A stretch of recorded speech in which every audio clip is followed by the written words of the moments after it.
paso más en la sanidad de nuestra relación y de nuestro matrimonio. Ya mi esposo contó en parte la semana pasada, pero el sábado pasado, parte de nuestro testimonio. Pero después de esa historia que él contó, las cosas se fueron poniendo cada vez peor. Y mañana él va a contar cómo se puso peor y yo voy a contar cómo Dios me ayudó. Tenemos un Dios maravilloso. Tenemos un Dios que tiene un propósito divino. Él nos predestinó para ser como Él es. Nosotros no somos Dios. Somos creados por Dios, pero a la imagen de Dios. Y Dios ha hecho todo lo posible para restaurarnos a la imagen de Dios. No importa de dónde viniste, dónde naciste, qué te pasó, tus luchas, cómo te trataron, cómo te maltrataron, todo lo que te dijeron que no sirves para nada o que sirves algo, no importa el abuso que pasaste, no importa el pozo donde estuviste, el Señor lo sabe todo y Él tiene un plan. Él quiere sacarte de allí. Y Él quiere levantarte, sanarte, liberarte y unirte con Él. Él dio su vida para adoptarte como su hijo, para que puedas vivir con Él eternamente. Pero esa eternidad empieza ya ahora. Y nosotros queremos dar a cada uno de ustedes esa esperanza. Yo estuve en dificultades muy grandes, llegando al borde del suicidio. No porque quería, yo conocí a Dios desde muy pequeña. Crecí en un hogar cristiano, adventista, donde se me enseñó que Dios es amor. Y que mi responsabilidad más grande como hija de Dios era amarle a Él. Pero había muchas veces que yo no sabía cómo amarle, cómo seguir viviendo, cómo tener esperanza. Pasaron diferentes cosas en mi niñez que no fueron traumáticas, pero que van marcando cosas. Más o menos yo tenía 12 años cuando fui enviada de Uruguay, mi país, a la Argentina, a lo que nosotros conocemos como Puigari o La Villa, donde hay un colegio, hay un sanatorio. Mis padres me mandaron allá para vivir con una de mis hermanas, porque en mi pueblo no había escuela cristiana. Y yo hice mi último grado de escuela allí y después me mandaron de vuelta a Uruguay, a la academia, al Instituto Adventista del Uruguay, allí donde el doctor Carlos Martín estuvo desde niñito. Yo lo conocía como un chiquito amoroso a toda su familia.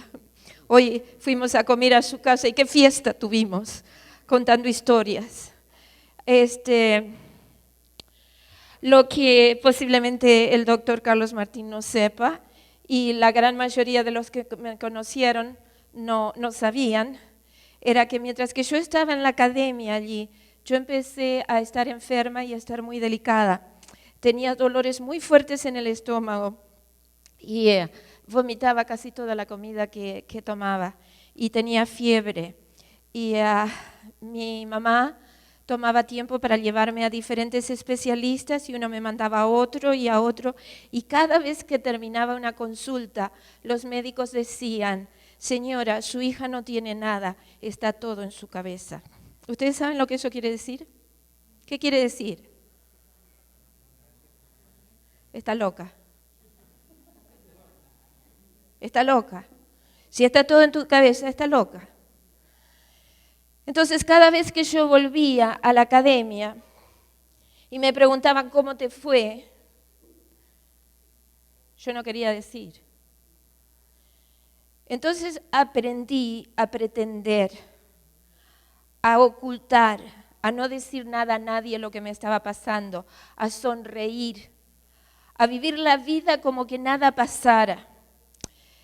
Muchas veces de noche los baños en el hogar de niñas estaban al final de un corredor, mi cuarto estaba a otro y yo me arrastraba por los corredores para ir hasta el baño y forzar vomitar porque parecía que me iba a morir de dolor. Pude hacer 3 años en la academia, pero mis grados iban bajando. Yo era una excelente estudiante, siempre con 10 o con A, como usted desea el sistema, ¿no es cierto? Pero empezaron a bajar mis grados, no me podía concentrar, no podía estudiar. Parecía que me iba a morir. El 4º año tuve que faltar y quedar en mi casa, no me daban las fuerzas. ¿Todo por qué? Porque estaba loca. Y yo no sé si ustedes entienden el drama que empieza a crear en la mente de una joven. El sentirse morir, que le digan que está loca, que no tiene nada, y uno empieza a dudar si realmente no estoy loco. Yo me aferraba de Dios, me aferraba de la palabra de Dios, y el deseo de toda la gente me ayudó muchísimo. Oraba y lloraba, pero no sabía con quién hablar las cosas. Ya no hablaba con mis padres prácticamente de nada de esto, eran de las cosas regulares de la vida. Falté un año, fui el siguiente año, terminé. Yo quería hacer medicina y no me daban las fuerzas. Entonces me fui a lo que llamamos la villa en la Argentina y decidí hacer enfermería con un propósito. Quiero descubrir qué es lo que me pasa. Y casi los 3 años de enfermería, en esos años trabajábamos 8 horas y estudiábamos con nuestro trabajo, prácticas, pagábamos nuestros estudios y eran 3 años de corrido con 2 semanas de vacaciones en los veranos. Todo el tiempo yo tenía fiebre. Prácticamente nadie sabía eso. Y yo continuaba vomitando. Tenía 2 amigas que sabían mi problema y que yo les podía decir, me está viniendo algo, me voy a desmayar, tengo que ir a algún lugar, encerrarme en algún baño o alguna cosa. En el último año de enfermería, me sentí tan mal, yo ya estaba casi piel y hueso, pero tenía estampada una sonrisa, nadie sabía lo que me pasaba. Solamente que en esa institución médica donde mis bisabuelos donaron los terrenos para que se construyera el sanatorio, varios de los médicos eran familiares y ellos eran los más duros en decir, sos una psicosomática, sos una loca. Era como yo que ni quería mirarles. Ese día le dije a mis amigas que me cubrieran y salí corriendo y fui al hogar de niñas, a mi cuarto, era el único cuarto que tenía baño privado y me encerré en el baño, cerré la puerta con llave y me desplomé y me desmayé. No sé cuánto tiempo estuve allí. De pronto sentí que alguien golpeaba la puerta y me estiré, la pude abrir y vi que era una de mis amigas, de mis compañeras fieles. Y me arrastró a la cama. Y le dije, por favor, no le digas a mi hermana y a mi cuñado, porque de todos los que eran más duros, era mi hermana mayor y mi cuñado. Médico. No les digas nada. Me puso en la cama y me volví a desmayar. Y cuando volví en la realidad, allí estaban mi hermana y mi cuñado. Me internaron, pasé un mes con tratamientos y cosas, y para hacer la historia corta, casi después de un mes hicieron una radiografía de vesícula. A los 15 años me la habían hecho y yo ahora tenía apenas 21. Y cuando a los 15 me la hicieron, el radiólogo dijo, tenés la vesícula tan negra como la de una vieja de 80. Pero no había medios para que mostraran, revelaran las cosas. Y esta vez sí. Y cuando me hicieron la radiografía, yo fui despacito a la sala oscura donde se estaba revelando y uno de mis compañeros estaba allí haciendo el trabajo. Y cuando yo vi que aparecían piedras en la vesícula, le arranqué el frame, ¿cómo se dice? Bueno, la placa, ¿ok? Le arranqué la placa, me entró una fuerza y una alegría porque yo estaba enferma. No estaba en mi cabeza. Y corrí.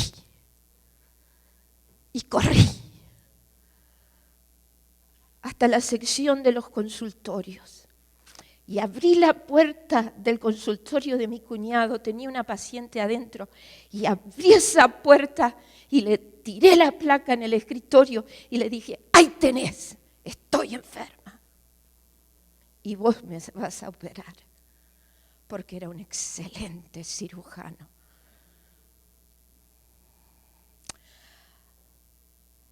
Antes de la operación le dije a mi mamá, cuando me operan van a encontrar alguna otra cosa. Yo creo que tengo algo. Yo había tenido esta parte de mi cuerpo deformado.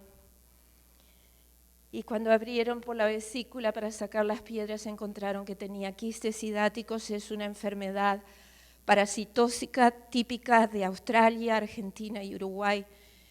Existen los animales, especialmente las ovejas. No produce enfermedad en los animales, pero se contagia a través de los perros, y cuando entra en el ser humano produce una toxemia que va enfermando a la persona y los puede matar.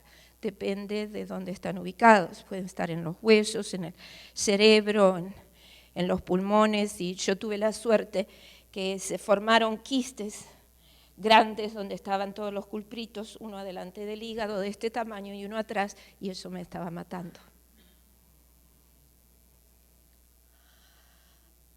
Me operaron, es muy fácil sacar los quistes, pero ¿quién te cura del trauma? Toda la juventud, mis mejores años, con el trauma de escuchar, es loca. Y que te miren como loca y que te traten como loca.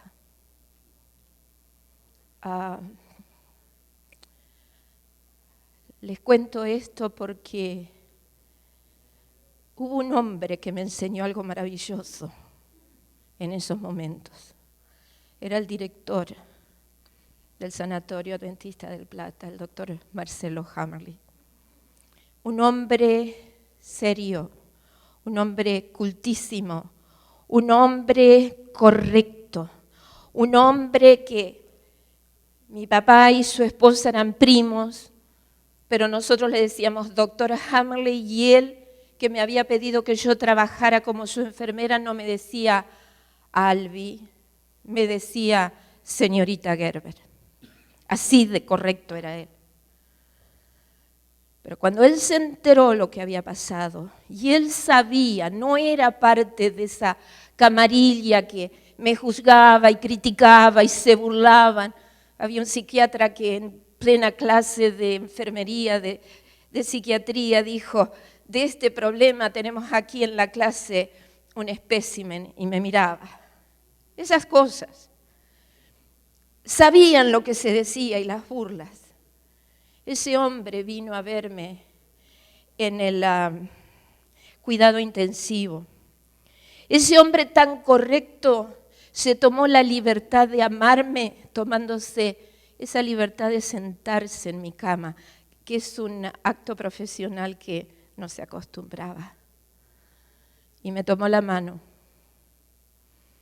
y me dijo, señorita Gerber, le quiero pedir perdón. En el nombre de todos los profesionales de esta institución, le vengo a pedir perdón. Qué daño terrible que le hemos hecho. ¿Qué dijo él? Repitan.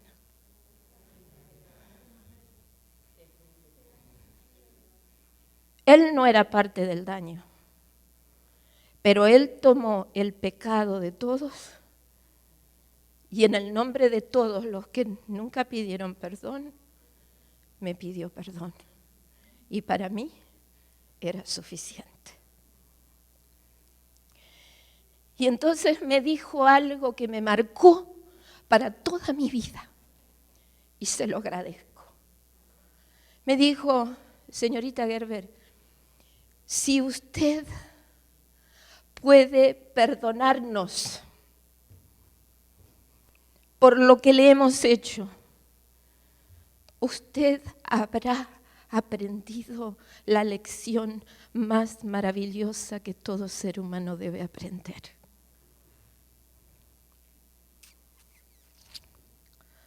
Y con su ánimo, y por la gracia de Dios, por el sacrificio de Cristo, por el ejemplo de Cristo, que perdonó aún a los que lo mataban, he aprendido a perdonar.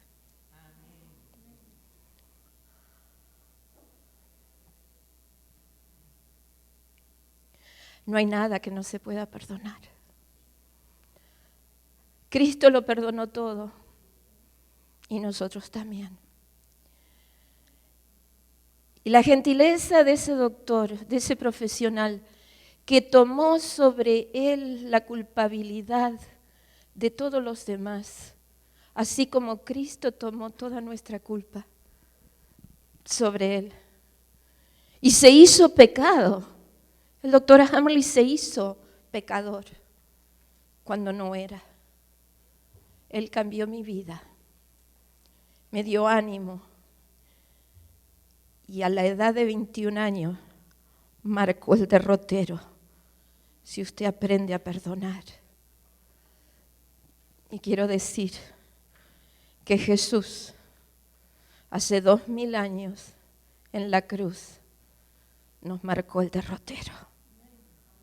Cuando Él dijo, Padre, perdónalos.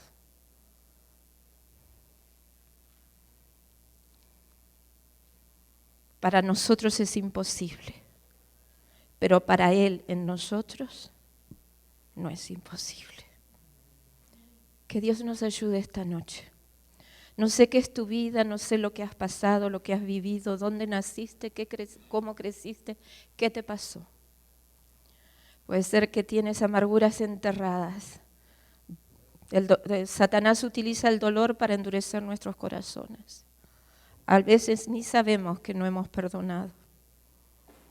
Estábamos en unas reuniones como estas, hablando sobre el perdón, y el sábado de noche tomamos tiempo para ungimientos y tratar diferentes situaciones, y una señora vino con su esposo. El esposo era el jefe de ancianos de la iglesia, y ella vino y dijo, yo tuve una situación muy, muy terrible y yo fui abusada sexualmente. Dice, la verdad que yo no siento nada, yo nunca sentí enojo y yo creo que he perdonado a la persona que me hizo esto. Y yo le dije, yo no creo que has perdonado. Si tú no sentiste enojo, me parece que todo lo que te pasó está enterrado adentro. ¿Qué tal si le traemos la experiencia a Dios en oración? Y le dice, Señor, tú sabes cómo fui dañada. ¿Sabes? Porque cuando una injusticia tan grande como un abuso sexual pasa a una mujer, a un niño, a un hombre, quien sea, hay derecho de estar enojado. Pero ¿qué vamos a hacer con ese enojo? Y esta mujer no se había dado ni siquiera el derecho de sentir el enojo. ¿Dónde se había ido eso? ¿Qué había pasado? Digo, tráeselo al Señor en oración, ese episodio. Y ella dijo, Señor, tú sabes lo que a mí me pasó y yo no siento nada por esta persona. No sé si la amo, si no la amo, si perdoné o no perdoné. Y por favor, ayúdame a sanar de esto que me pasó, porque me está afectando la relación matrimonial, y etcétera, etcétera. Y de repente ella dijo, sí, estoy enojada. Gracias a Dios. Salió. ¿Quién se lo sacó? ¿Quién se lo reveló? ¿Quién le dio permiso para sentir el enojo? Sí, estoy enojada, siento odio. Y dije, alabado sea el Señor, le quieres dar ahora tu rabia y tu odio a Jesús, llevárselo a la cruz para que Él lo tome y te dé perdón por esa persona. Y allí en ese mismo momento, en una transacción de unos minutos, el Señor hizo un milagro. De desenterrar, sacar, entregar, y de lo terrible que ella había vivido, recibir la sanidad y el perdón. No siempre sucede así. ¿Qué es lo que quiero decir al empezar sanidad de traumas y el perdón? Dios es maravilloso. Él fue ungido para sanar todas nuestras heridas, para liberarnos de todos los cautiverios, para romper las cadenas, para declarar que este es el día de la venganza de Jehová Y la venganza no es contra ti, sino contra Satanás y lo que él te ha hecho a través de otros. Que Dios los bendiga. Alabado sea el Señor. Tremendo, tremendo lo que Dios quiere hacer, cómo Él quiere curarnos. Solamente quiero mencionarles que mañana, no sé la hora exacta, yo puse a las 10:15, puede variar. Vamos a presentar este tema. No te lo pierdas. Es maravilloso, es para mirar, ¿ok? Vamos a ver cosas muy, muy maravillosas en la pantalla. Y yo voy a explicar algunas cosas. Luego el tema del sermón a las 11 va a ser una vida victoriosa y feliz. Y en la tarde tendremos una celebración, Victoria en Cristo. No te lo pierdas. Va a ser muy, muy especial. Y ciertamente el tema que ya empezamos hoy, esta noche, con la introducción maravillosa que Albi presentó. Quiero decirles que yo la conocí a Albi después que ella se había curado de su cirugía. Fue la primera vez que nos conectamos. Y ya parte de eso les conté el sábado pasado, como después que la conocí y nos pusimos de novios. Yo no la podía ver muy frecuentemente porque había un reglamento muy estricto en el colegio. Si la quería ver tenía que pedir permiso y ir a la casa de un profesor y por una hora conversar bajo supervisión. Así que como ya algunos de ustedes saben, decidí operarme porque ella era enfermera, decidí operarme para estar en el hospital y poder verla. Y me operé del apéndice para poder hacer eso. Y bueno, el resto ya más o menos lo saben. Es muy cierto que todos deseamos ser felices, ¿verdad? Es natural, es normal para el ser humano querer ser feliz. Pero estamos en un mundo donde hay cantidad de situaciones injustas, toda clase de problemas, circunstancias penosas, difíciles. A veces cuando somos niños, a veces cuando somos adolescentes, otras veces de adultos y a veces toda la vida parece que está cargada con esas situaciones. Y el ser humano vive cargado de temores, frustraciones, depresiones, ansiedades, resentimientos y toda clase de problemas. Y el problema más grande que yo creo que existe es que o no sabemos o no queremos perdonar. No podemos, no sabemos, no queremos, no perdonamos.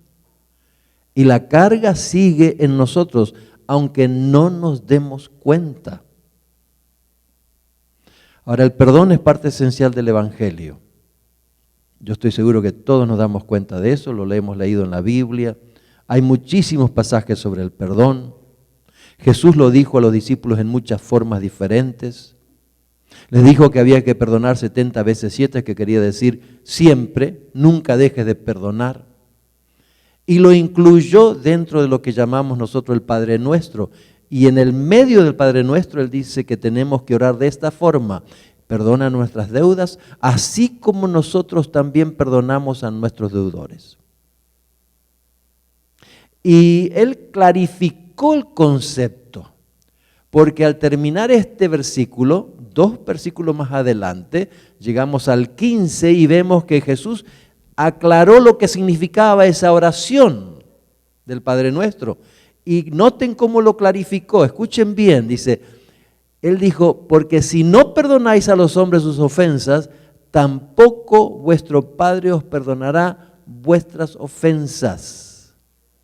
Te pregunto, si Dios no me perdona las ofensas o no te perdona las ofensas, ¿podemos ser salvos? O sea que el perdonar a los que nos hieren es parte del plan de salvación. Es importantísimo entender esto. Ahora, si miramos en un diccionario, vamos a ver que la palabra perdonar tiene significados muy particulares.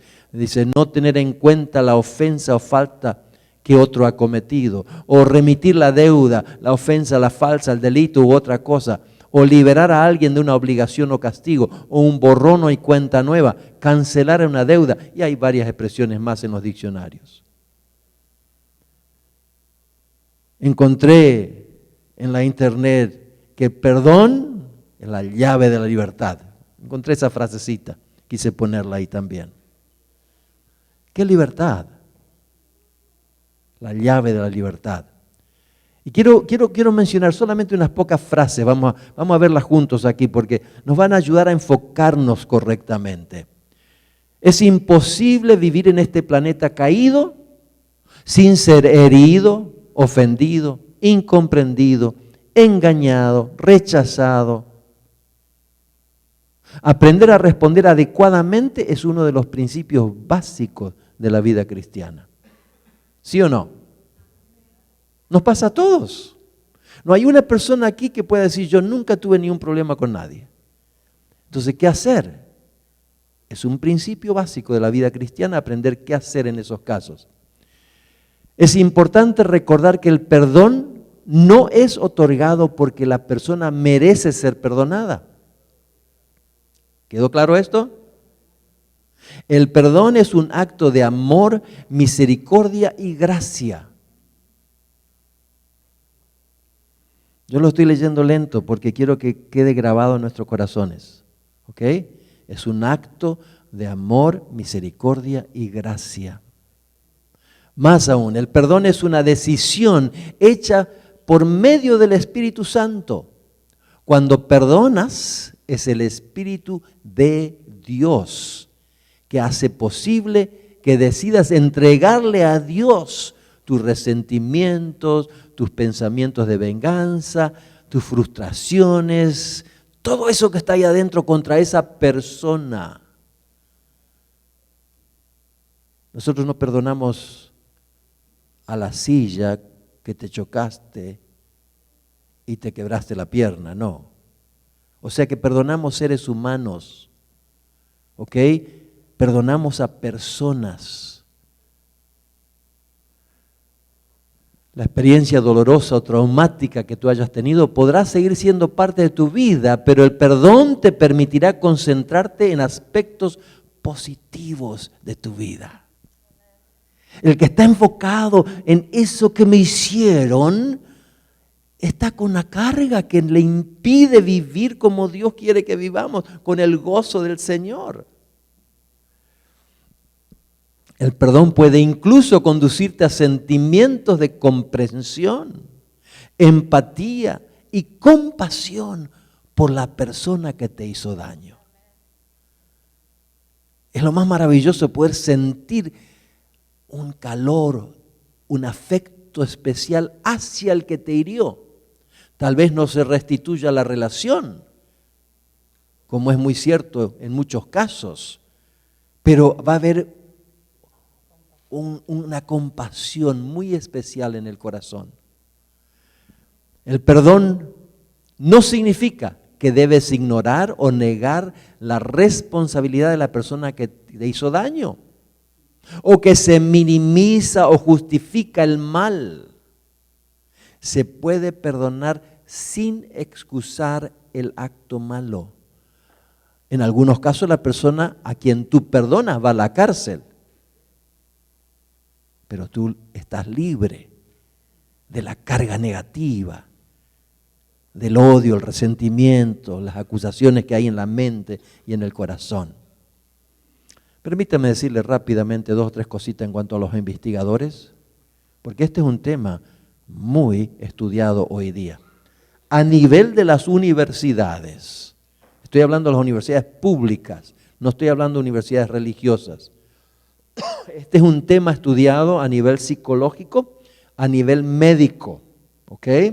Y tenemos que entender que el concepto que hay en estos niveles es que el saber perdonar es esencial para la salud y el éxito en la vida. Punto. Eso es lo que te dicen ellos. Estos son los cursos que ellos presentan en las universidades. La Universidad de Stanford, por ejemplo, en California. Hay un señor, el doctor Fred Luskin. Él escribió varios libros sobre el perdón. Tienen un departamento en la universidad que está dedicado a investigar acerca del perdón. Él tiene una clase que se titula Training in Forgiveness, entrenamiento en el perdón. Y ahí aceptan solamente alumnos que tienen un cierto nivel de trauma. ¿Ok? Ellos le dan evaluaciones previas. Le dan evaluaciones al terminar la clase y le siguen dando evaluaciones después que termina la clase por varios años para ver el progreso que esa persona tiene como resultado de haber aprendido a perdonar. Hacen un trabajo tremendo. Y uno de los puntos claves de ello es que saber perdonar es más importante para la salud y el éxito en la vida que la nutrición y el ejercicio. ¿Es importante para ti? Esta noche tú tendrías que enfocarte en esos casos de tu vida donde hay dolor, donde hay incomprensión, donde ha habido rechazos. Enfócate allí. Este es el doctor Robert Enright, otro profesional que está en otra universidad, en la Universidad de Wisconsin. Nota lo que dice el doctor Richard Fitzbond, es un psiquiatra. Él está hablando de Robert Enright, dice, la investigación acerca del perdón hecha por Robert Enright y sus colegas en la Universidad de Wisconsin es tan importante para el tratamiento de las enfermedades emocionales y mentales como lo fue el descubrimiento de la penicilina para el tratamiento de enfermedades infecciosas. Eso es una cita súper poderosa, porque la penicilina fue uno de los descubrimientos más grandes del siglo pasado. Y él está comparando los estudios y los descubrimientos que están haciendo con relación al perdón con el descubrimiento de la penicilina. ¿Te das cuenta que este es un tema importante? A nivel mundial. Oh, yo te aseguro, habría tanto material. Cuando damos el curso completo, tenemos mucho más material para ofrecer. ¿Ok? Solamente quiero decirte esto. Hay una cantidad enorme de libros con relación al perdón. Este es del doctor Fred Luskin. ¿Ok? Y ahí tienes otros más. Ahí está el de Robert Enright. ¿Ok? Varios más. Muchos libros. Otro de Luskin. ¿Ok? Ahora, te voy a decir una cosa. Yo puse, como les dije anoche, en Amazon.com, yo puse 2 palabras, forgiveness and forgive. ¿Y cuántos libros vinieron? Ya yo estoy seguro que me van a decir un número bien alto esta noche, ¿no es cierto? Ok, este es el número que salió hoy. Ok, esto es hoy. 9,793 libros sobre el perdón. ¿Es importante o no? Ok, enfoquémonos entonces. Y mira, esto no es para que tú le enseñes a otro, esto es para que tú y yo lo apliquemos a nuestra vida. ¿Queda claro? Yo voy a darte algunos conceptos que son psicológicos, pero recuerda, la psicología nos ayuda a entender algunos conceptos, pero ¿quién es el que nos da la sanidad total? Es Dios, a través del Espíritu Santo. ¿Ok? Perdonar no es fácil. Hay personas que dicen que en algunos casos es imposible. ¿Por qué? Porque hay muchas personas que tienen dificultad para perdonar debido a los traumas que sufrieron en la vida. Ahora, cuando decimos trauma, ¿qué son traumas? Si vas al diccionario, el diccionario va a definir el trauma como una lesión o golpe al cuerpo, como de violencia o un accidente. Es un trauma. Tú te quedas paralítico del cuello para abajo, eso es bien traumático, ¿no es cierto? Es un accidente. Pero hay traumas que no son accidentes físicos, nota esto. Puede ser también un trauma, es un evento o situación que causa un choque emocional o susto, creando un daño sustancial y duradero en el desarrollo psicológico de la persona. ¿Ok? Esos traumas pueden ser causados por accidentes, abuso físico o emocional y abuso sexual. Y Albi mencionó, y yo le iba a decir, abuso espiritual. Y la gente dice, ¿cómo es abuso espiritual? Yes, sí. ¿Por qué? Hay muchas formas. Un papá o una mamá pueden tener abuso espiritual con los niños cuando utilizan los conceptos del Evangelio en forma equivocada. O si quieren hablar de un abuso espiritual mucho más común, yo puedo decirles, sin entrar a explicarlo, que a través de muchos siglos la iglesia ha hablado del infierno como un lugar donde los pecadores están quemando, ¿cuánto tiempo? Para siempre. Piensa un poquito. Tú tienes un hijo de 20 años, 18 años, que no se salva. ¿Va a estar quemándose cuánto tiempo? Para siempre. ¿Y quién va a estar cuidando de que esté allí en el fuego todos los años y que el fuego le esté quemando cada célula del cuerpo y que esté lamiendo su interior y su cerebro y que nunca pueda tener descanso ni un segundo en el resto de los millones y millones y trillones de siglos? Dime, ¿ese Dios es un Dios de amor o un torturador? Ese concepto ha causado muchísimo trauma en la mente de los seres humanos, porque ¿quién quiere relacionarse a un Dios así? Este concepto ha causado más ateos en el mundo que ningún otro concepto. ¿Se dan cuenta? Por eso es que lo que Albi dijo es muy cierto. Abuso espiritual también lo podemos agregar allí. De paso, si tú no tienes claro en tu mente lo que es el infierno realmente, de acuerdo a la Biblia habla del infierno, ¿ok? Si tú no tienes claro, acércate al pastor, él te puede explicar o te puede dar material para que leas lo que la Biblia enseña acerca de ese infierno, ¿ok? Es un tema bíblico y creemos en el infierno. Ese es un abuso doctrinal, que es muy serio. Pero ¿qué acerca del abuso espiritual en las familias? Un padre que es cristiano, un hombre que es cristiano, y le dice a la esposa, tú te tienes que someter, porque yo soy la cabeza de la familia, y en la Biblia dice que yo mando.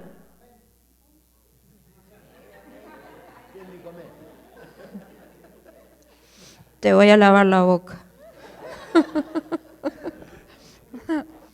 Se están dando cuenta. Y a los niños que le decimos, que los apuramos, que el Señor quiere que estés en la iglesia y que Cristo se pone triste cuando tú desobedeces. Hermano, sí, el Señor se pone triste cuando desobedecemos, pero cuando papá habla así al niño, también Jesús se pone triste. Sí, el abuso espiritual es terrible, porque al no vivir como Cristo vivió y amar como Cristo ama, esa falta de un espíritu de amor y paciencia y compasión, todo lo que no es amor es abuso. La falta de amor es abuso espiritual. ¿Sí? No es solamente mental y todo lo demás, porque es la ausencia de Dios en mí que mis hijos sienten. ¿Cómo pueden percibir ellos a Dios si yo no los amo? Hermanos, tenemos que cuidar, que no solamente son los gritos y las palizas y los abusos físicos y los abusos sexuales. La violencia en nuestros hogares se manifiesta simplemente, fundamentalmente, con falta de amor verdadero. Ok. Ahora tenemos que recordar que el efecto a largo plazo de un trauma puede ser tan pernicioso que a veces es difícil determinar exactamente cómo te afecta. Tú puedes hoy estar diciendo, yo no tengo traumas. Y estás sentadito ahí escuchando, yo no tengo traumas. Y sin embargo, Dios podría revelarte claramente que tienes varios traumas en tu vida. Y yo voy a explicar eso claramente en un momento, voy a contarles mi propia historia. Los traumas afectan negativamente el desarrollo de relaciones interpersonales, y este es un punto clave. Especialmente limitando la capacidad de establecer intimidad emotiva. ¿Y dónde afecta eso? La relación entre esposos y entre padres e hijos. ¿Ok? Es muy importante que recuerdes eso. Es uno de los puntos clave de los traumas. Te limita la capacidad de establecer intimidad emotiva. Las experiencias traumáticas en la niñez y en la adolescencia son especialmente destructivas. ¿Por qué? Porque los niños, las pequeñas víctimas, los niños, los adolescentes, no tienen las herramientas para enfrentar el dolor. Y para protegerse, ¿qué hacen? Desarrollan mecanismos de defensa. ¿Y qué son mecanismos de defensa? Que desarrollamos para protegernos del dolor y que se tornan hábitos en nosotros. Ni nos damos cuenta que los tenemos. Hábitos negativos. ¿Okay? Y hay muchos mecanismos de defensa. Los pongo, no voy a explicarlos. Son unos poquitos, hay muchos más. Negación, proyección, racionalización, desconexión afectiva, compensación, supresión, regresión, sublimación, agresión pasiva.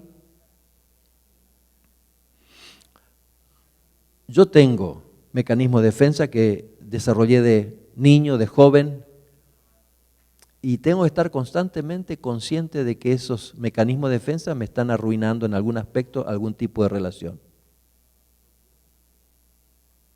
Los míos han sido negación y desconexión afectiva. Hay otros más, bueno, esos son los significativos en mi vida. Yo creo que mencioné un poquito, yo crecí en Argentina. Cuando yo tenía 9 años, crecí en un ambiente donde éramos 8 primos, muy agradable, andábamos muchas veces en la casa de mi abuelo, era en el campo, en el norte argentino, allí en Corrientes, y teníamos lagunas, lagos, y podíamos pescar todo el día, podíamos cazar todo el día, podíamos escaparle a los cocodrilos todo el día. Había muchas cosas. Sí, había cocodrilos también, y una vez casi nos comieron, pero salimos a tiempo. Era una vida muy entretenida. Si tú me preguntas a mí cómo fue mi niñez, súper fantástica, pero hubo traumas. Pero como yo no quería conectarme con el dolor, yo lo eliminaba de mi conciencia. ¿Te das cuenta? Negación, yo negaba la realidad o me desconectaba afectivamente del dolor. Lo ignoraba. 9 años tenía cuando mi papá nos abandonó, quedamos familia muy pobre, mi mamá, ya no había asistencia social, así que teníamos que depender de la ayuda de mi abuelo, de mi tío, y en fin, estábamos viviendo lo mejor posible. Por supuesto, yo siempre encontraba formas de entretenerme, de gozar, y no quería ni conectarme con el dolor. Por supuesto, a veces llegaba a casa y mi mamá estaba tirada en el suelo gritando y llorando con ataques de histeria. Yo no entendía lo que estaba pasando, así que yo me iba de la casa, a la casa de mis amigos, yo no quería ni verla a ella con esas situaciones. Otras cosas, yo mismo extrañaba a mi papá porque yo lo quería a mi papá. Y ahora no venía y no lo veía y yo no entendía ni por qué se había ido. Así que crecí en ese ambiente de confusión emocional, pero desconectado de todas esas cosas. Pasó el tiempo, ya tenía ahora como 14, 15 años, y descubrí que había chicas en el mundo. Y claro, yo quería impresionarlas, pero era muy pobre, tenía una ropa muy limitada, unos pantaloncitos, creo que tenía 2 pantalones y 2 camisas o algo así. Así que le digo a mi mamá, mamá, cómprame ropa, y yo le pedía. Mamá decía, no tengo dinero, hijo. Y un día me dice, yo tenía 15 años, me dice, ¿por qué no vas a pedirle a tu papá? Y me gustó la idea, ir a ver a mi papá, viajar solo, primera vez en mi vida, viajando solo. ¡Qué lindo! Así que le dije que sí, me explicó todo, me dio un poquito de dinero, tomé un tren, hice un viaje de 4 o 5 horas, después llegué hasta otra ciudad, tomé un bus, llegué hasta el puerto, tomé una lancha, crucé el río, estuve del otro lado, tomé otro bus, llegué al centro de la ciudad, ya era de noche. Comencé a buscar la dirección, la encontré, le llamo a la puerta a mi papá. No era mi papá, era otra persona. Mi papá no vive acá. Gracias a Dios el vecino sabía dónde estaba mi papá. Pregunté, no, dice, tu papá ya no vive más acá. Tu papá ahora es director de una escuela de campo, dice. Yo te puedo explicar cómo llegar, pero ya es de noche, ya es tarde, no vas a poder ir ahora. Necesitas andar a tomar un bus, mañana te puedes hacerlo. Bueno, pasé la noche en un hotelito con mucho temor, mucho miedo allí. Al día siguiente, muy tempranito, tomé no sé, era oscuro todavía, posiblemente las 5 de la mañana, no sé. Pero yo salí oscuro y tomo el bus, me bajé en la dirección que me habían indicado y ahora tenía que caminar 5 kilómetros por camino de tierra. Y había llovido esa noche. Así que en cuanto empecé a caminar me embarré un poquito los zapatos, me los saqué, até los cordones, me los tiré al hombro, me remangué los pantalones bien para arriba, era camino de tierra. Y empecé a caminar al campo, ¿ok? Y esto es algo que les tengo que decir a ustedes, pero casi que me da como vergüenza porque yo siempre les tuve miedo a los perros. No a los chiquititos, a los grandes. Y esa noche parecía que todos los perros de Argentina estaban en esa calle. Y me daba un miedo. Pero voy a ver a mi papá, así que tengo que seguir. Y gracias a Dios no me mordieron. Pero seguí. Ya el sol estaba saliendo. Me acuerdo que el sol estaba a esta altura. A la derecha había una cantidad de árboles de naranja, un plantío de naranjas muy lindos, árboles. La lluvia había lavado todo el polvo, así que estaba bien hermoso, radiante, un cielo azul. A la izquierda veo a la distancia, así el camino doblaba y allá estaba la escuela, el mástil enfrente de la escuela, los niños estaban llegando a caballo, en bicicleta, y me dio una emoción porque justo sale mi papá, un hombre alto, grande, sale al frente de la escuela, y yo como a 1,25 cuadras de distancia le doy un grito, le digo, papá, y le digo con el abrazo así, ¿no? Y corro hacia él. Y cuando estoy cerca, yo mira que me mira, no nos habíamos visto de que se fue de casa. Me mira así, no me reconoce. Y cuando llego bien cerquita, estoy a 4 o 5 metros, le digo, papá. Y me dice, ¿qué estás haciendo acá? Y yo me paré frente a él. Y mi cerebro borró lo que me dijo. Yo no me acuerdo nada de lo que me dijo, más que esa primera frase. Eso es todo. Y me empezó a gritar, enojado. Yo no sabía qué hacer. Estaba confundido. Me saqué los zapatos del hombro, empecé a tratar de lavarlos. Ahí en el costado de la escuela había un poco de agua. Y me seguía gritando. Y en mi mente yo tengo todavía el recuerdo clarito. Miren, yo cierro los ojos y veo la cara de mi papá estaba acá y él me estaba gritando. Y lo que me recuerdo eran los dientes, cómo se movía la boca al gritarme. Y me dio una gana de darle una trompada. Pero yo era un chico, él era un hombre grande. Y me mandó de vuelta a casa sin darme desayuno. Ese era mi papá. Y me volví hasta el lugar donde estaba, que tenía que tomar el bus. Pero mi mecanismo de defensa ya había trabajado. Cuando llegué a tomar el bus yo estaba contento. Me compré una revista de deportes y me volví leyendo la revista. Llego a casa, le digo a mamá, no te preocupes, mamá. No me compró nada. Mamá nunca se enteró de lo que mi papá me dijo o cómo me trató. Nunca se lo dije.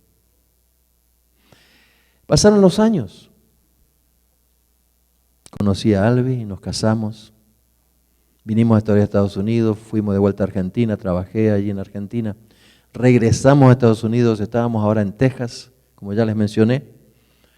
Eventualmente trabajamos en la conferencia como directores de familia. Y en el año 1987 estábamos en la ciudad de Austin, Texas. Habíamos organizado con Albi un retiro de matrimonios. Habíamos contratado con un matrimonio para venir a enseñarnos, ¿ok? Nosotros participamos del retiro juntamente con el resto de la gente. Teníamos como 90 matrimonios, 70, 80, 90, no sé cuántos matrimonios había.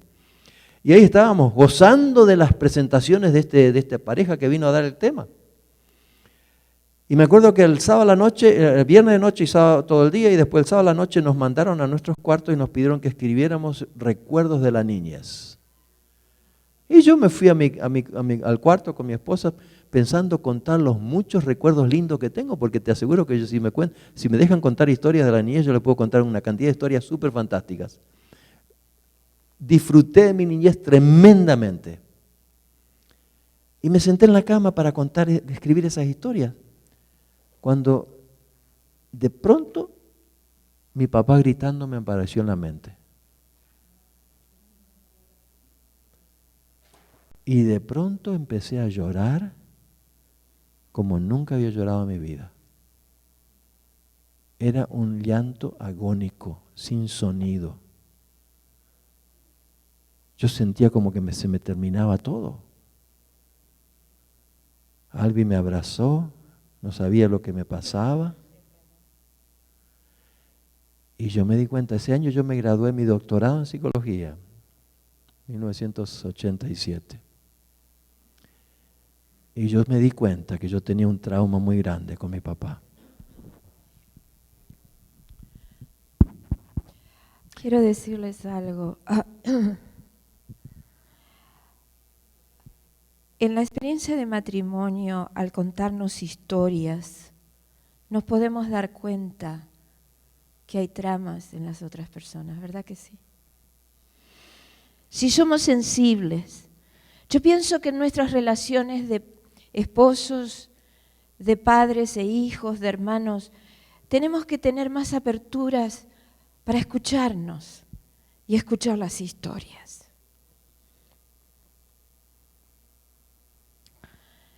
Y yo había escuchado muchas historias de mi esposo.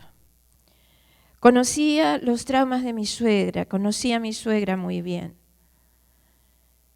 Conocía la relación entre los hijos y la madre, los dolores del padre, las disfunciones familiares de ellos. Y siempre la mamá decía, Ariel tiene traumas, Amílcar tiene traumas por esto, Virginia tiene... Pero René, él no tiene ni un trauma. Porque no se nota, no quiere decir que no hay.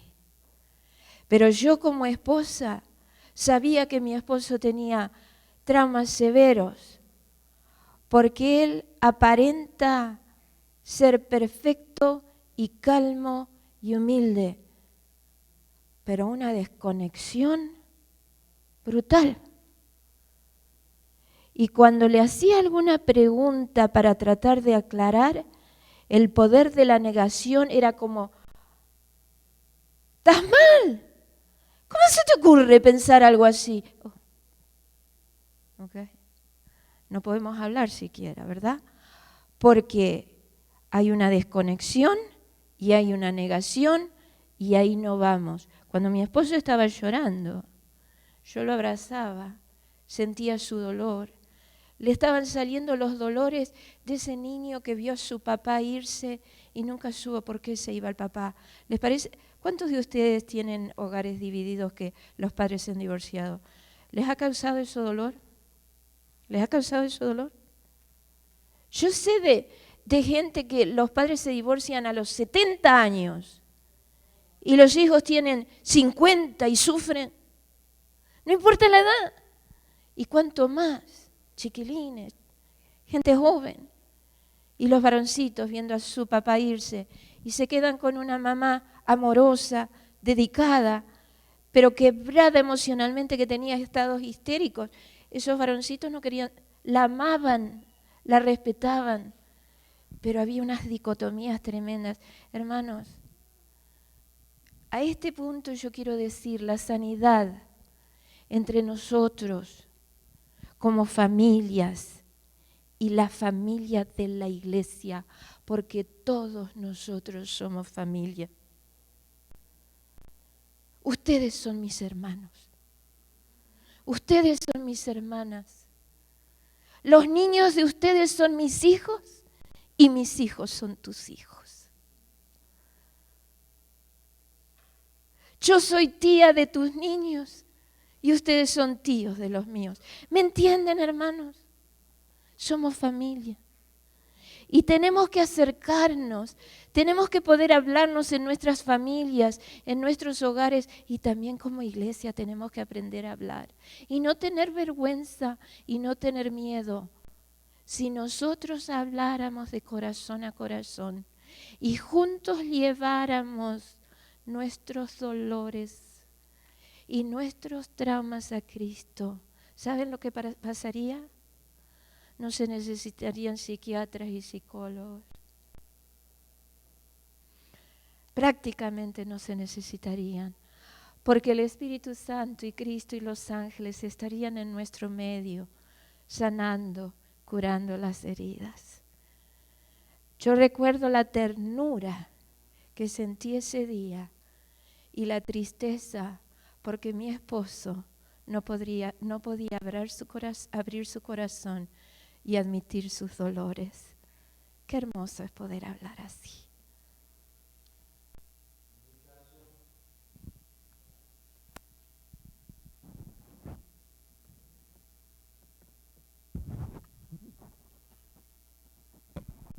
En mi caso, yo me di cuenta que tenía ese trauma y entendiendo un poco más cómo tratar esto, yo me di cuenta que tenía que perdonar a papá. Y me hice un viaje a Argentina. Lo fui a ver. Pasé 2 días con él. Lo perdoné. Él ni se acordaba casi de esa experiencia. Él tenía sus traumas. Y lo hermoso es que Dios me ayudó cuando fui a verlo a papá. Él puso en mi corazón la realidad de que mi papá sufrió mucho más que yo. El papá de mi papá lo mataron cuando mi papá era un bebé o muy pequeño. Y mi abuela se casó con un hombre que parecía lo más cercano al diablo en esta tierra. Y mi papá sufrió muchísimo. Escapó de la casa cuando era joven, chiquito, joven todavía. O sea que tuvo una vida muy, muy difícil él. ¿Cómo no lo voy a perdonar? Eso es lo que Dios ponía en mi corazón. Y lo hermoso fue esto, que al perdonarlo a papá, al tratarlo a él, nos acercamos. 2 años después fuimos con mi esposa y con nuestros niños y papá sabía que nosotros íbamos a Sudamérica y dijo que quería vernos a todos los hijos en la casa de mi hermana en Paraná. Y ahí fuimos, éramos 4, somos 3 hermanos y una hermana, yo soy el mayor. Todos casados, todos con hijos, nos reunimos en la casa de mi hermana. Y mientras los niños jugaban afuera, los hijos y la esposa, nos reunimos en una sala y papá con lágrimas nos pidió perdón a los hijos. Mi mamá también estaba. En una historia que podemos mencionarla al costado, mamá no lo pudo perdonar. Hasta muchos años después, gracias a que Albi le habló a mi mamá y le enseñó a perdonar, mi mamá finalmente lo perdonó a papá también, hasta le mandó un regalo cuando lo perdonó. Fue una experiencia inolvidable. Y yo quiero decirte, yo sé que los traumas que tuve seguirán afectando en cierta medida mi vida, pero el perdón ayuda a sanar. Es maravilloso como el perdón te ayuda a conectarte, a relacionarte, a vivir diferente. Ahora nota, volvemos a ver un poquito estas cosas. Generalmente nosotros no sabemos si tenemos trauma, ¿ok? Generalmente la gente dice, ¿tengo trauma o no? Si tú me preguntabas antes de esa experiencia en Austin, yo te hubiera dicho, no, yo no tengo ni un trauma. Yo tuve una niñez fantástica, yo no tengo traumas. Honestamente te hubiera dicho eso. Y yo tenía traumas tremendos. Entonces, ¿qué es lo que vemos en la vida de las personas? Lo que vemos o lo que tú puedes ver en tu propia vida son los síntomas. Los síntomas es lo que se ve. Cuando una persona tiene gripe, ¿qué síntomas tiene esa persona? Fiebre, dolor de cabeza, dolor de músculo, una cantidad de síntomas. Eso es lo que ves, es lo que sientes, lo que percibes, lo que captas. ¿Tú ves el microbio de la gripe? No. Lo mismo pasa con los traumas. El trauma es como un microbio, tú tal vez no lo ves siquiera, pero sí puedes ver los síntomas. ¿Qué síntomas hay con relación a los traumas? Te voy a poner una lista preparada por la doctora Turcus. No es completa, pero es la que ella preparó. Y la voy a poner aquí, ¿ok? Ella dice en el comienzo de esta lista, que va a ser 16 puntos, espera un momentito, ¿ok? Ella al comienzo dice, las características sintomáticas de adultos que han sido abusados cuando niños incluye desórdenes postraumáticos y disociativos combinados con depresión, síndromes de ansiedad y adicciones. Estos síntomas incluyen, acá viene la lista, y quiero pedirte una cosa. Al mirar la lista, en tu mente, haz un checkmark, una marquita, con todas las que se aplican a ti, ¿ok? Las que están en tu vida, ¿ok? Trata de ser honesto, ¿ok? Número 1, depresión persistente. Uy, cómo cuesta enfrentar la vida, cuesta levantarme, y siempre se hace difícil todo. Depresión persistente. Ansiedad, ¿sabes lo que es ansiedad? son temores que no tienen causa específica. Hay temor, pero no hay causa específica, ¿ok? Pánicos, fobias, enojo e ira. Hay personas que están enojados todo el tiempo y ni saben por qué, ¿ok? Baja estima propia. Tener un poquito de baja estima propia está bien, pero si te impide funcionar, uy, es un problema serio. Vergüenza patológica. Todos tenemos momentos de vergüenza, pero la persona que cuando la vergüenza te impide funcionar normalmente es un problema serio, está conectado a traumas. Dolores psicosomáticos. ¿Qué son dolores psicosomáticos? Son dolores reales. Te duele la cabeza, te duele la espalda, te duele el estómago, te duelen los músculos. Tú vas a ver al doctor. Doctor, estoy mal, mire, me duele acá. Y le dices todo lo que te duele. Y el doctor te da una cantidad de análisis, ¿ok? Evaluaciones de todo tipo, análisis. La semana siguiente tú vas a verlo nuevamente, te sonríe y te dice, salieron todos los análisis negativos. Usted no tiene nada. Ups. ¿Te das cuenta? Son dolores psicosomáticos. Siguiente, pensamiento y conducta autodestructiva. Esto hay mucho en los jóvenes hoy día. Jóvenes que han tenido traumas, muchos pensamientos y conducta autodestructiva. Se cortan los brazos, en fin, muchas cosas, ¿ok? Abuso de drogas. Básicamente están las drogas ilegales y las drogas legales. ¿Está claro? Desde hace 2 años atrás, las drogas legales son un problema mayor en este país que las drogas ilegales. ¿Sabían ustedes eso? O sea que hay mucha gente que está tomando drogas legales que no tendría que estar tomándolas. Y ciertamente tendríamos que evitar todas las drogas. Las drogas ilegales, espero que ninguno de ustedes tenga problema con eso. Las drogas legales están las que compras en la farmacia, pero también están las otras, como por ejemplo, ¿cómo se llaman esas botellitas que tú tomas cuando? Red Bull, sí, a la noche tienes que tomar una pastilla para dormir, a la mañana tengo que darle fuerte, una taza de café, más tarde el Red Bull. Y, hombre, te pregunto, ¿no te alcanza el Espíritu Santo a ti? Dime la verdad. ¿No es eso lo que Dios quiere darnos para tener una vida abundante? Desgraciadamente hay mucha gente que depende de drogas, ¿ok? Desorden en el hábito de comer, bulimia, anorexia, comer compulsivamente. Número 10, este es muy común, ¿ok? Número 10, se manifiesta en toda clase de problemas con los hijos y con los cónyuges, ¿ok?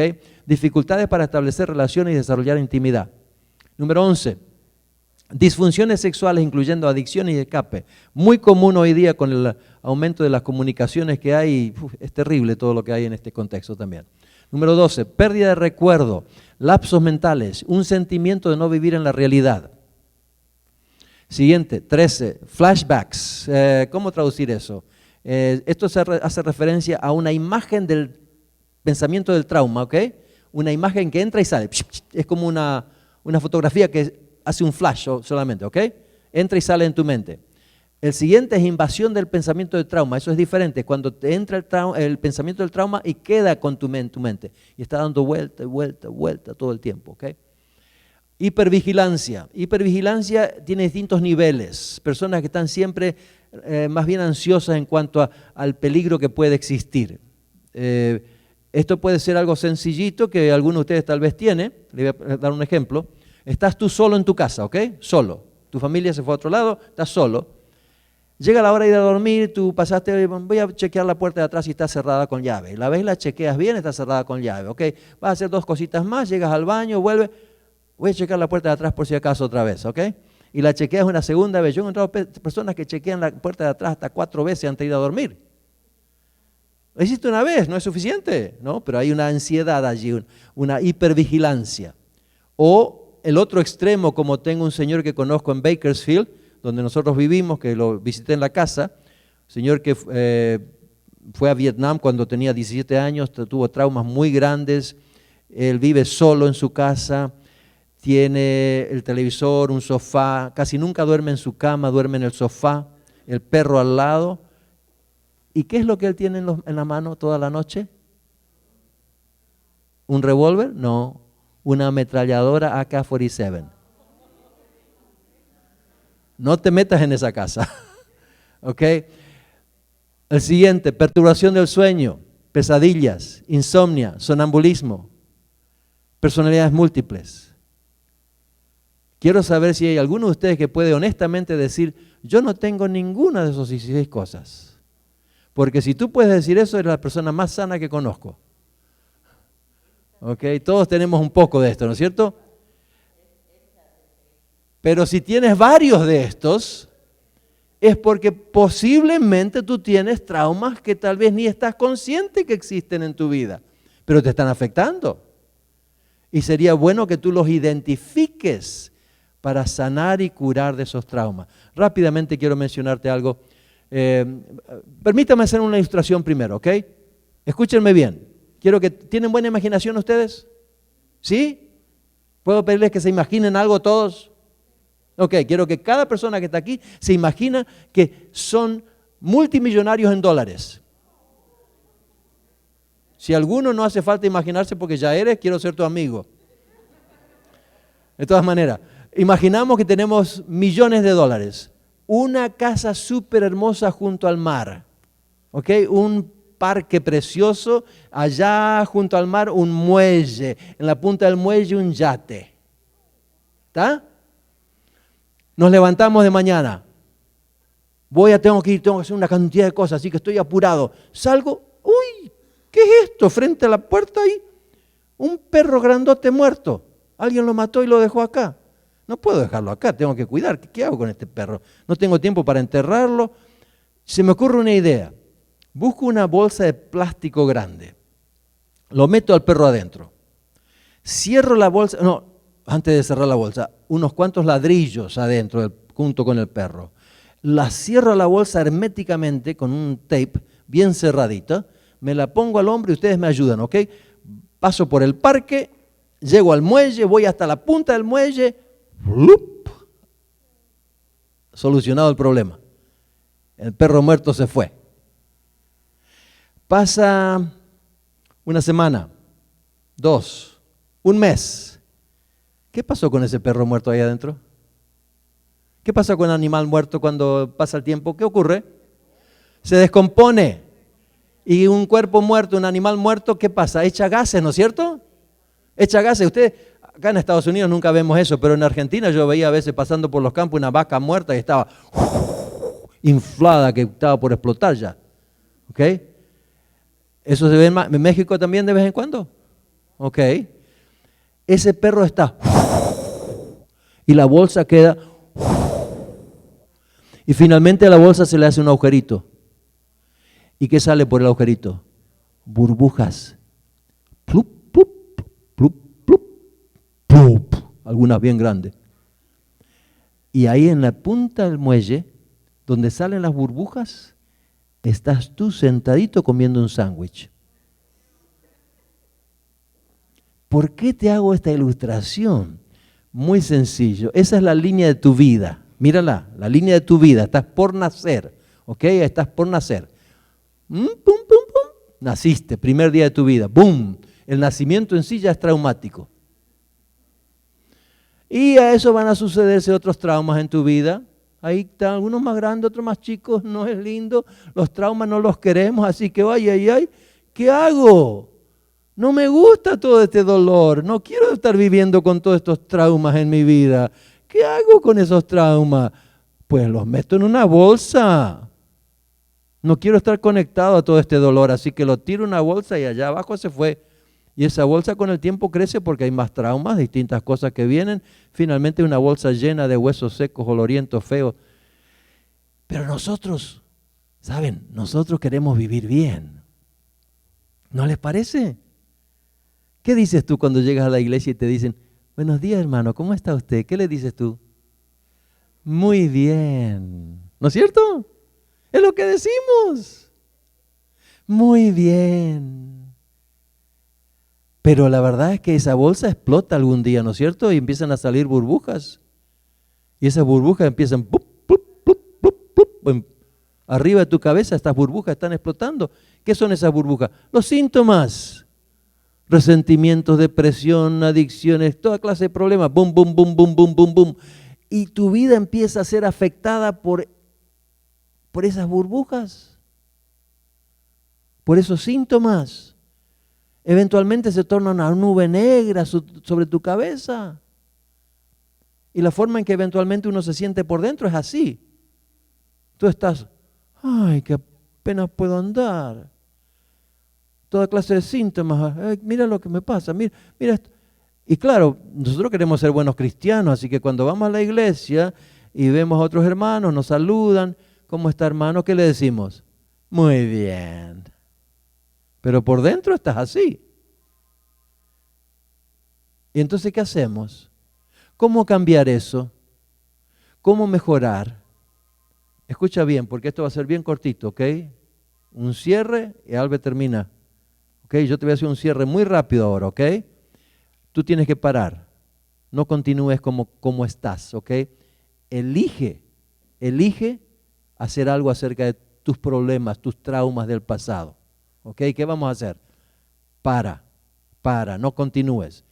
Tú necesitas sanidad interna, sanidad de corazón. ¿Cómo logramos la sanidad? Bien sencillo. Tú tienes que identificar los traumas que has tenido. Para eso tienes que bajar allí donde están enterrados los traumas. De alguna forma tienes que conectarte con esas realidades de tu pasado. Eso va a producir dolor. ¿Acepta la realidad del dolor? Eso puede crear en ti sentimientos de enojo, de frustración, porque los estás repasando, estás viendo lo que pasó antes en tu vida. Y hay una palabra clave que tenemos que tener siempre en nuestra mente. Tú y yo, todos tenemos que aceptar que no podemos cambiar el pasado. ¿Escuchaste lo que dije? Tenemos que aceptar que no podemos cambiar el pasado. Yo tuve que aceptar que yo nunca tuve ni voy a tener en esta tierra un papá que me ame y me proteja. ¿Fue fácil de aceptar eso para mí? No. Pero tuve que aceptar eso. Y cuando uno lo acepta, uno puede moverse de una forma constructiva. Yo no sé lo que tú vas a tener que aceptar, porque los traumas siempre hacen que perdamos algo. ¿Qué tienes que aceptar tú? No sé. Tú tienes que identificar eso. Y una vez que lo aceptas, ahora sí puedes moverte hacia la experiencia victoriosa del perdón.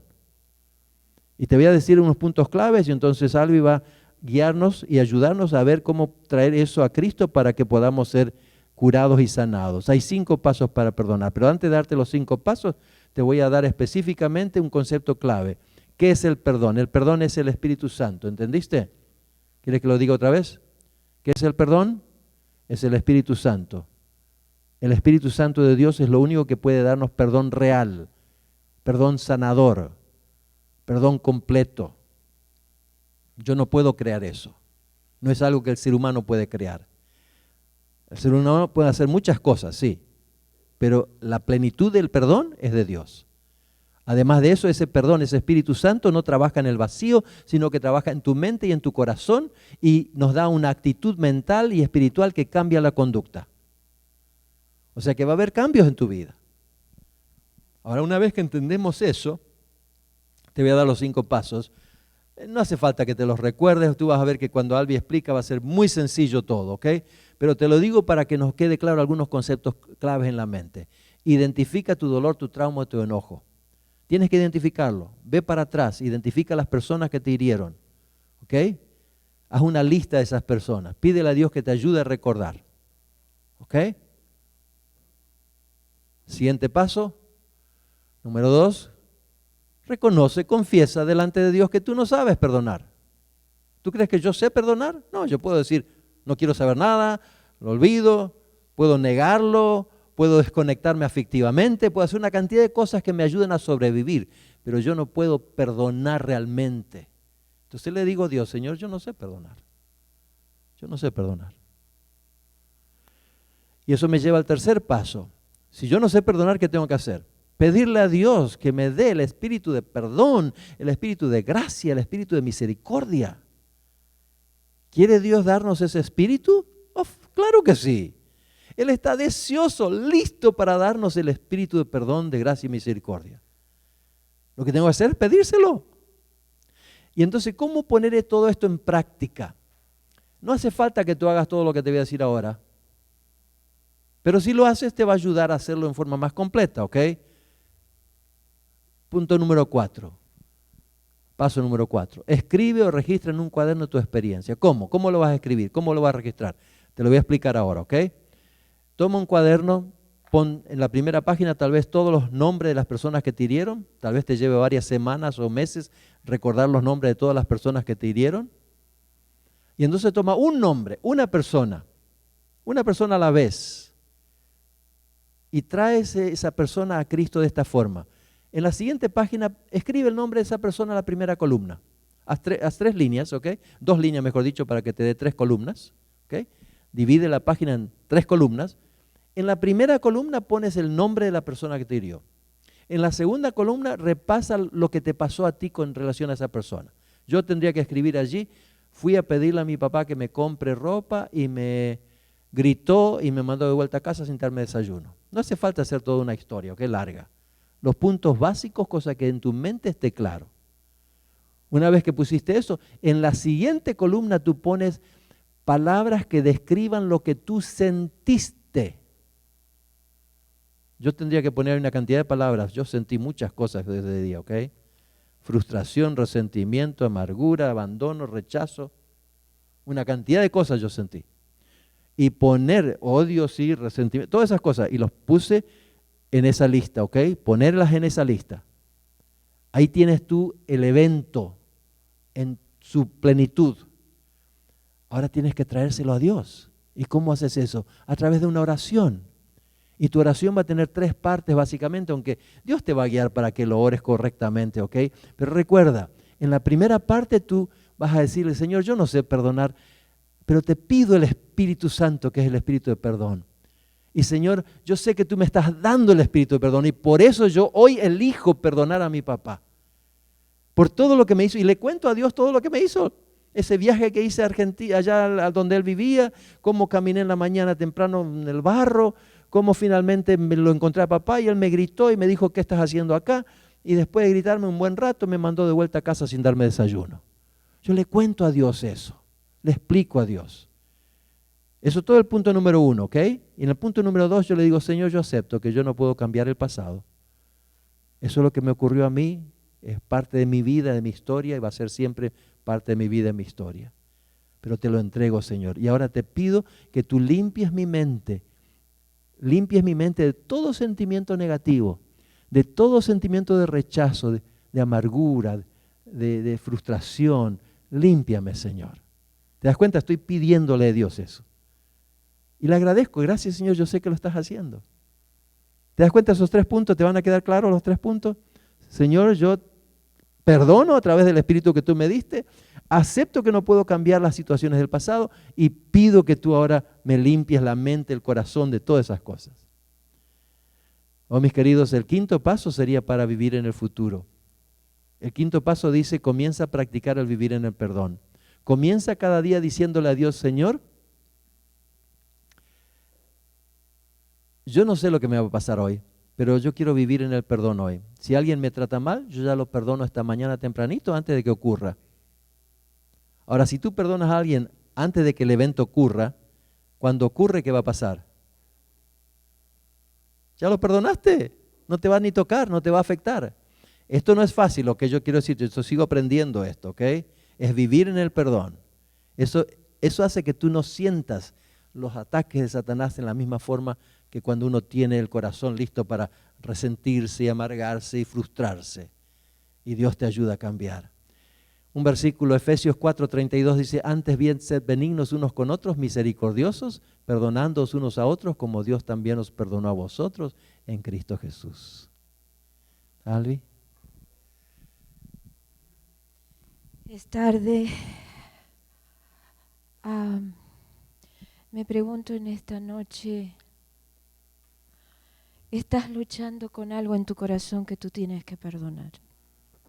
Ofensas, dolores, maltratos, cosas que te pasaron hace muchos años o tal vez recientemente.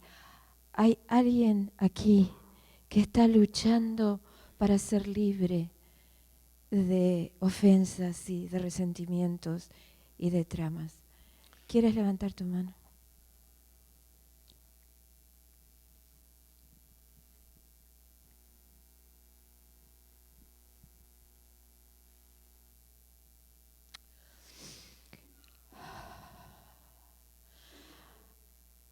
Estaba en Colorado, en Glenwood Springs, en el cuarto en nuestro hotel, y había venido una mamá con su hijita de 10 años, y ella estaba contando una historia muy dolorosa de abuso desde que ella era niña. Yo estaba preocupada porque allí estaba una niña pequeña escuchando esto, pero la mamá me había dicho que esta niña también había sido abusada sexualmente.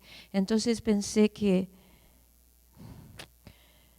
tal vez hacía bien que esa niña estuviera allí. Me entró una gran angustia de alma, porque si escuchamos las historias de dolor y la persona está volcando la angustia del alma y las experiencias que han vivido, y hermanos, a veces escucho cosas que me hacen vivir lo que ellos vivieron. Y en la angustia le dije, Señor, ¿cómo puedo ser canal de bendición para una mujer tan dañada y tan angustiada?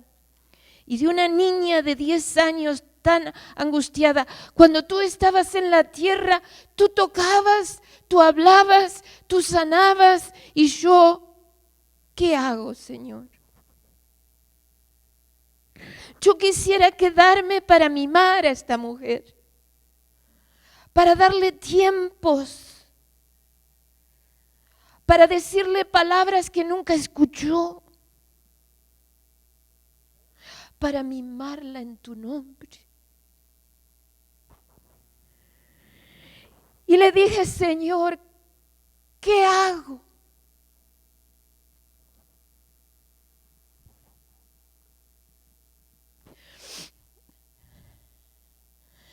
¿Ustedes creen que Dios habla?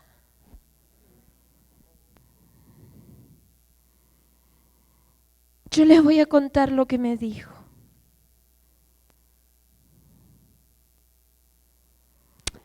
Dile a mi pueblo que todo lo que han sufrido, yo estaba allí.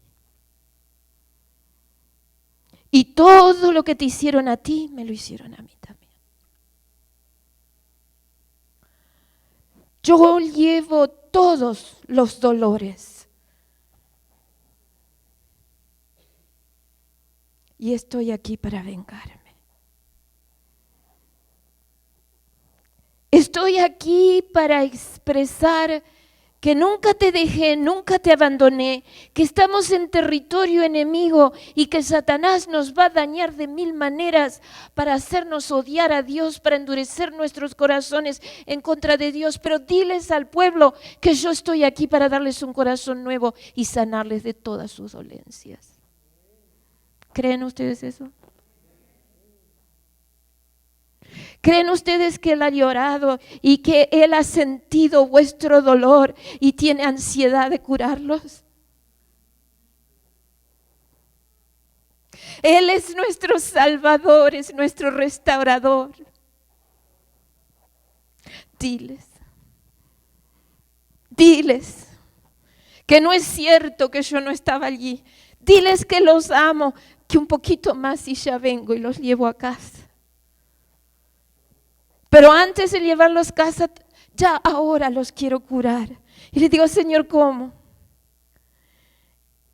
Y me dijo así: todo lo que te han hecho, todos los maltratos, todos los abusos, todas las palabras horribles, tráemelas a mí en la cruz, porque yo ya lo llevé a la cruz. Lo único que debes hacer es invitar al pueblo a que me lo den. Porque la gente lleva sus dolores y cargan sus penas y sus traumas, pero no me las dan. ¿Me están entendiendo? Señor, ayúdame. Diles que me las den. Señor, yo te entrego a mi papá y te doy el trauma, el dolor, la angustia, la rabia, el odio cuando me tomaba y me abusaba y me maltrataba y me vendió junto con mi mamá. Son historias verídicas. Cuando tenía 3 años, por plata a sus amigos. Y yo comía agujas y vidrio molido, te lo doy, Señor, yo lo comía para matarme. Te lo doy todo. Te doy mi depresión, te doy mis ganas de morir, te lo doy todo. Llórale tu angustia y tu dolor. Pero no solamente le cuentes, sino dáselo. Porque Él quiere hacer una transacción entre lo que el diablo te ha hecho y la curación que Él te quiere dar. Llóraselo todo, siéntelo todo. La mayoría de nosotros nos hemos separado del dolor y algunos ni siquiera pudimos llorar cuando éramos abusados. Llóralo y Él llorará contigo. Y te dirá, ven, dámelo, dámelo, lámelo, así como un médico corta un absceso o corta un tumor de cáncer. Jesús te está diciendo, dámelo. ¿Cuántos de ustedes están listos para darlo todo? ¿Se lo quieres dar todo? Nómbralo. Allá en tu casa, en algún momento. Me encantaría poder hacerlo aquí con cada uno de ustedes, así como lo hice con esa mujer. Él ya lo lloró y René, si me tienes el micrófono, el Señor me dice, hazlo práctico, porque ¿dónde están los recuerdos y las angustias y los dolores? ¿Están en las rodillas o están acá? Están en el cerebro, ¿verdad? Entonces, diles que con una mano, como figuradamente, tomen de aquí y pongan acá en mi presencia, poniéndolo en la otra mano, significando que me lo están dando. Señor, te doy la memoria de mi padre. Saca, dáselo a Jesús. ¿Te parece que Jesús lo va a tomar? Te está esperando. Te ha visto cargar y dice, ven a mí. Y te quiero dar paz y descanso. Y cuando ya no tengas más nada para dar, porque el Espíritu Santo te ayudó a liberar todo. Cuando te quedes como que ya el doctor López sacó todo el absceso que tenía. ¿Sí? Entonces le dice, Señor, tú eres el sanador. Entra, Señor, y llena mi casa. Lléname con perdón, con amor, con sanidad, con compasión. Lléname con todo lo que tú eres. Pide y se te dará. Pide y se te dará.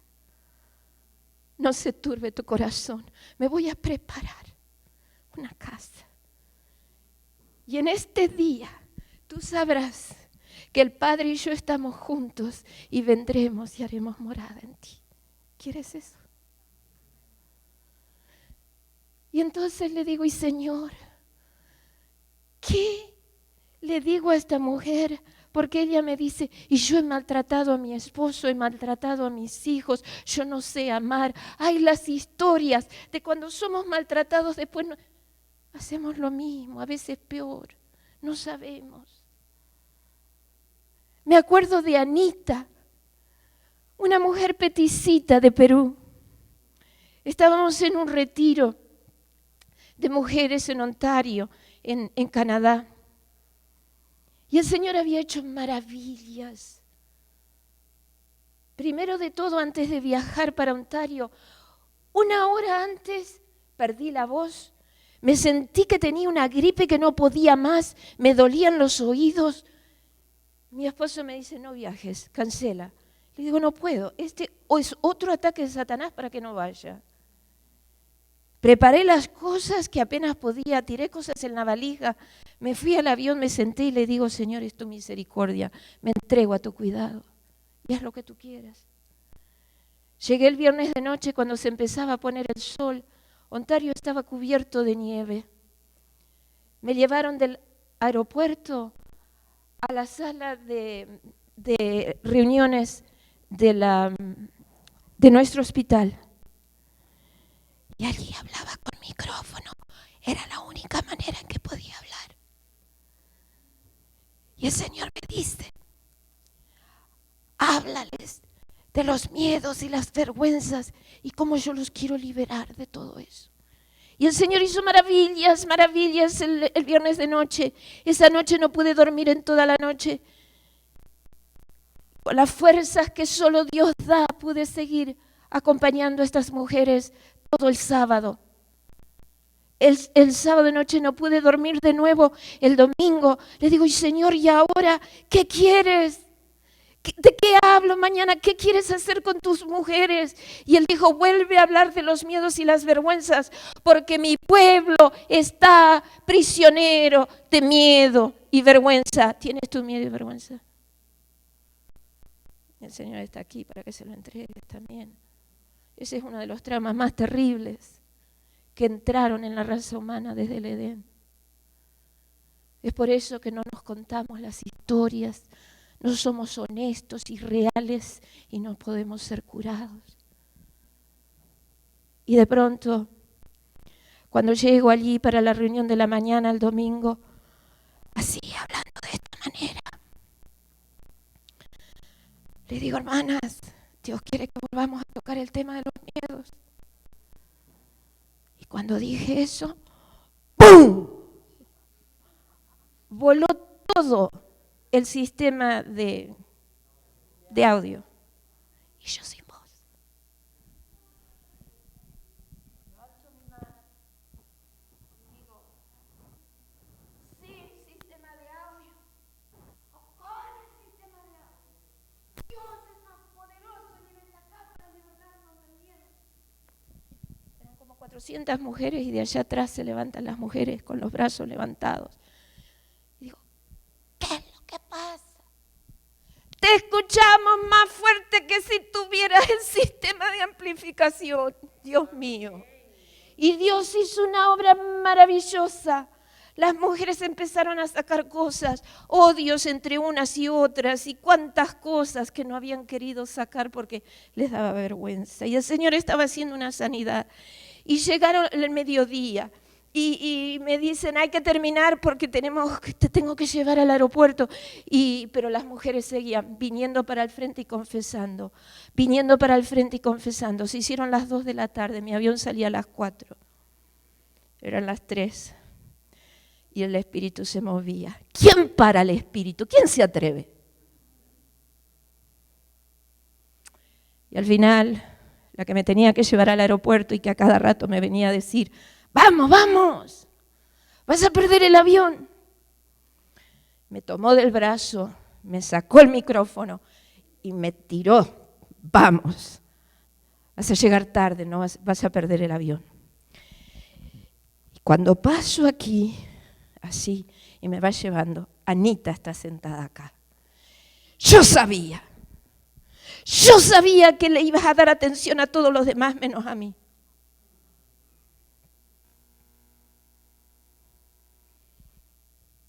¿Quieres hablar? No, aquí no quiero. ¿Qué puedo hacer por ti? Yo necesito hablar.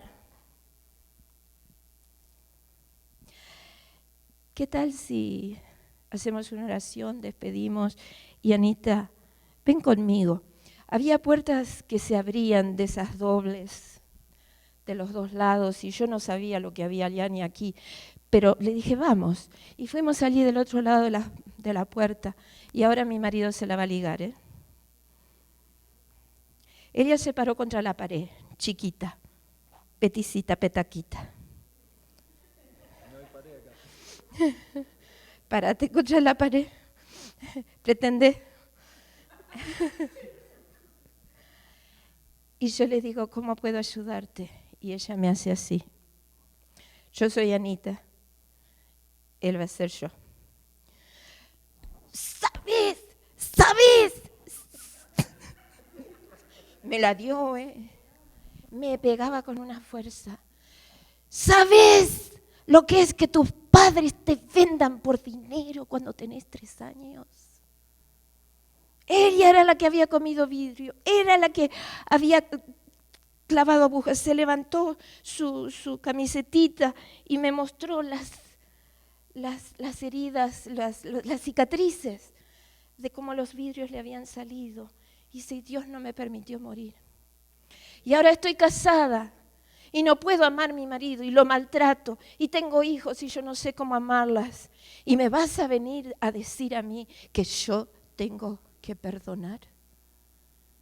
¿Me vas a decir a mí que Dios es amor? Hermanos, ¿quién puede? ¿Quién puede con esos odios, con esos traumas, con esa dureza de corazón, con esas torceduras que el diablo ha causado? ¿Quién puede enderezar eso? Díganme ustedes, ¿quién puede? Mi pregunta es, ¿estamos dispuestos a estar allí los unos por los otros? Hermanos, yo no soy terapista, Dios es. Yo no tengo poder, Dios tiene. Pero nos tiene que interesar y nos tiene que pertenecer que tu dolor es mi dolor, tu trauma es mi trauma y me debe preocupar que tú seas sanado y liberado. Y yo no sabía qué hacer con Anita.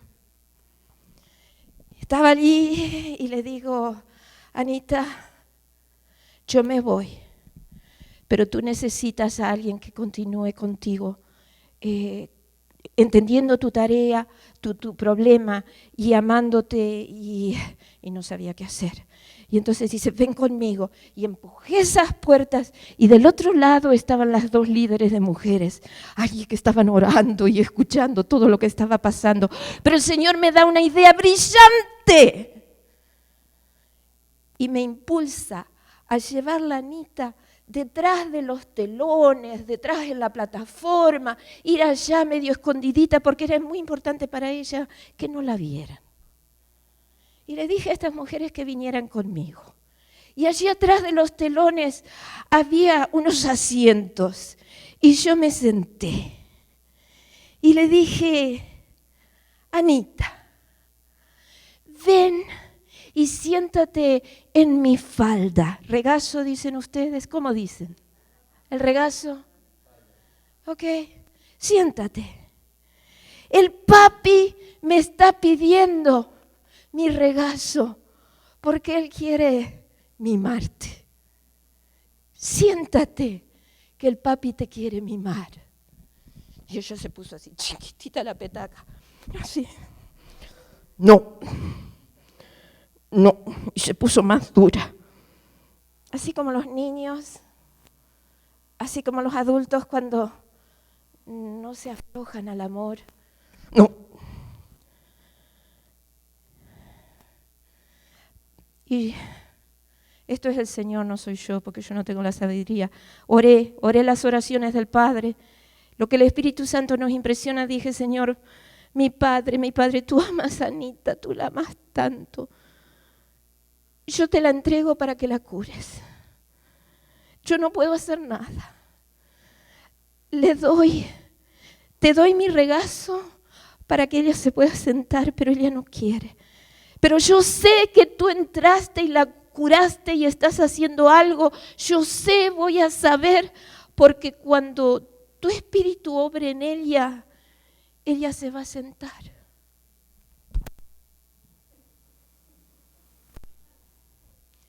Y esperé.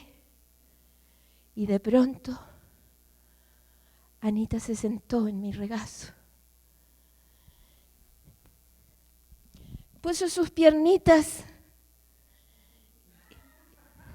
sobre mis piernas y quedaban paraditas así porque eran tan cortitas. y puso sus brazos alrededor de mi cuello. ¿Quién hace así cuando se sienta en la falda de un papá o una mamá? ¿Quién hace eso? Los niños. E hizo algo que todas las mamás entienden. Puso su cabecita acá. ¿Quién hace eso? Los bebés. Ponen la carita acá y se sienten cómodos. Yo sentí una bebé traumatizada. Sentí esa bebé siendo sanada y poniendo su cabecita en el cuello de Dios. No era el mío. No era el mío. Dios estaba en ella. Y ella se estaba entregando a Dios.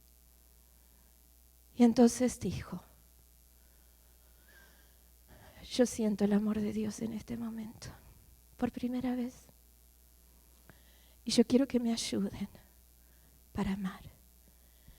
Y animé a Anita y a estas hermanas a tener tiempos a cada tanto de terapia de familia, donde las hermanas la iban a visitar y ella se podía sentar en las faldas de ellas y la podían acunar para que ella pudiera experimentar la sanidad, podía experimentar el amor de Dios a través de seres humanos y podían procesar cosas maravillosas. Anita ha curado, Anita puede amar, se ha abierto algo en su alma. Hermanos, Dios es maravilloso. Aquel día en Colorado,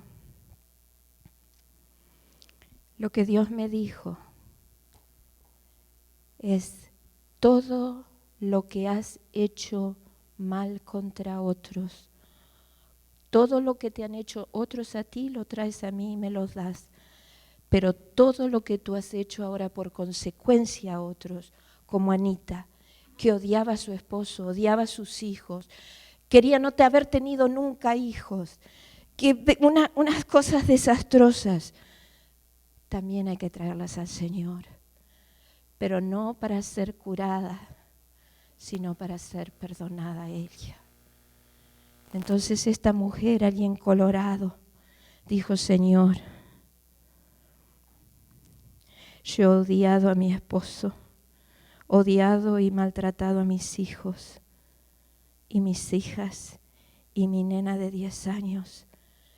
Te doy lo que soy, te doy mis odios, te doy mis rabias, te doy mi falta de amor, te doy mi corazón duro, te doy todo.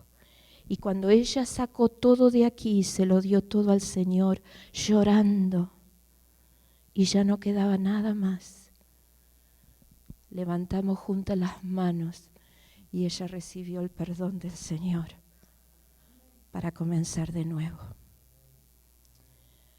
En la terapia divina del amor hay 2 aspectos: el curar y perdonar a otros, y el pedir perdón. Son 2 necesidades. No basta perdonar, también tenemos que pedir perdón. Y Jesús está aquí.